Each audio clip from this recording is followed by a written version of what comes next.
اهلا بيكم فيديو جديد. النهارده بقى هحكي لكم على يوم غريب جدا وعجيب حصل معايا في الصيام المتقطع، وثلاث خطوات بس هما اللي انقذوني.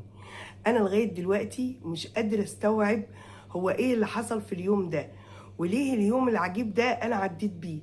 يوم كنت متوتره ومتضايقه وزعلانه وزهقانه، وخلاص مش عامله دايت، خلاص مش مفيش اي حاجه في الدنيا تستاهل ان الواحد يقعد بقى يحرم نفسه ويقعد فترات طويله صايم وبعدين ياكل. انا خلاص، انا بصوا انا زهقت وطهقت وبس، كنت هجيب عليها واطيها زي ما بيقولوا.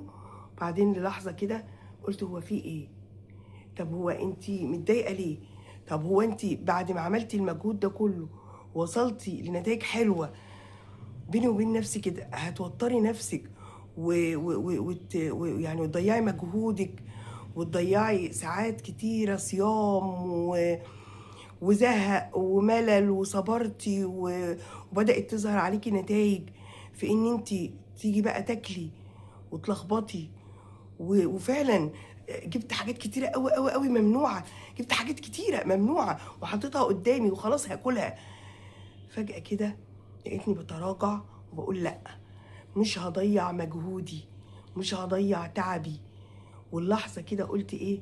قومي يا بنتي كده استهدي بالله واشربي كوباية مية.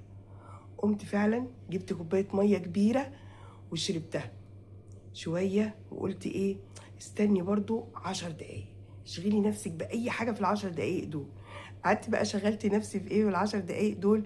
ان انا قاعدة أستف الأكل اللي هو الممنوع ده اللي انا هاكله، وفي نفس الوقت عندي مشاعر تانية بتقولي جهزي وجبة لو انت رجعتي لعقلك تاكليها.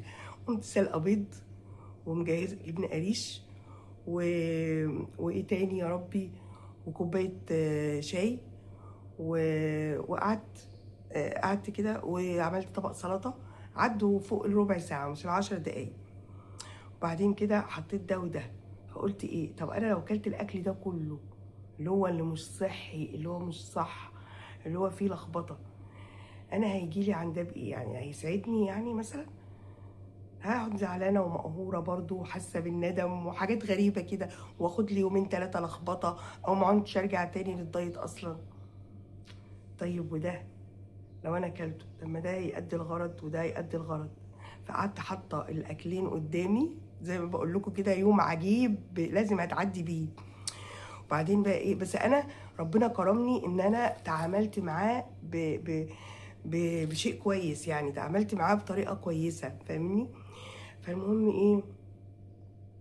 قمت انا كده قاعده ابص للسلطه والجبنه القريش والبيض، وجبت شوكه وفتحت حاجه على الموبايل كده انا بحبها، وقعدت كده ايه وانا زعلانه كده وحزينه، وجبت شويه خل تفاح حطيته مع السلطه. وبعدين ايه؟ قعدت مسكت الشوكه واتفرجت على حاجه بحبها وقعدت اكل في السلطه الاول، وبعدين قشرت البيض وكل ده بالراحه بقى وببطء. وبعدين لقيتني شبعت تماما وفرحت ان انا ما نهارتش. وجي شلت بقى الاكل اللي هو الكتير اللي مالوش لازمه ده، حطيته في التلاجة تاني، والاكل الوجبه التانية دي كلتها. فكده عندي 3 خطوات انقذوني من الانهيار او الضياع، او ان انا مجهودي كان وقع على الارض. ايه هم بقى؟ نقولهم. اول حاجه ان انا شربت ميه. الاول فكرت وشربت ميه شويه واستنيت 10 دقايق كده. وتالت حاجه ان انا جهزت وجبه جاهزه بتاعتي العاديه اللي انا المفروض كنت هفطر عليها.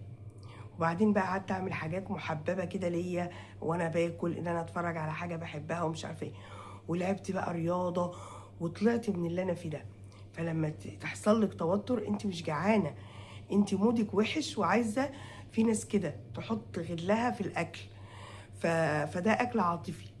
فاتكلمت في الموضوع ده قبل كده كتير، بس جه في بالي الموقف ده فحبيت احكيه لكم عشان ندعم بعض كده.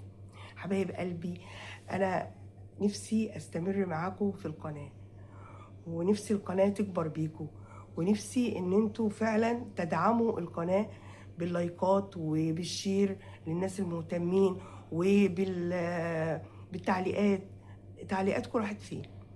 فين تعليقاتكم؟ انا محتاجه تعليقاتكم جدا، بتسري عني، بتحسسني ان انتوا معايا، بحس اني بحل لكم مشكلتكم وان القناه بتؤتي ثمارها. ارجوكم يا جماعه اللي يستفيد مني حتى لو 1%، 1%، متخيلين 1% بقى بلغه المهندسين دي قليله جدا جدا.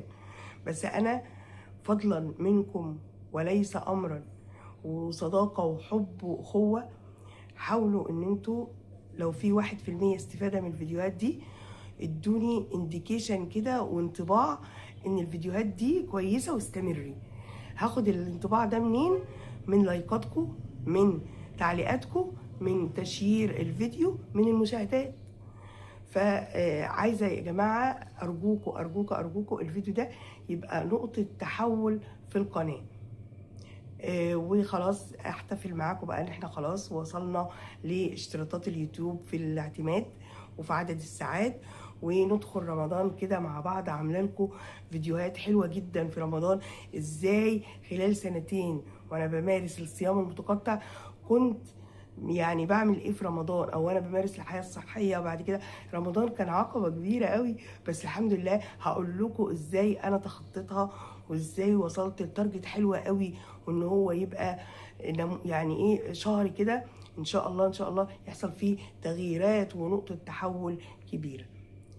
عايزه اقول لكم معلومه اخيره، لما تعندي جسمك وتقفي على الصح اعرفي ان دي بدايه النجاح، وان انت هتبداي تحسي بتغيرات فعلا في جسمك وشكلك، وربنا يعينك. وخدوا الموضوع برضو بالراحه ومن غير عصبيه ومن غير توتر.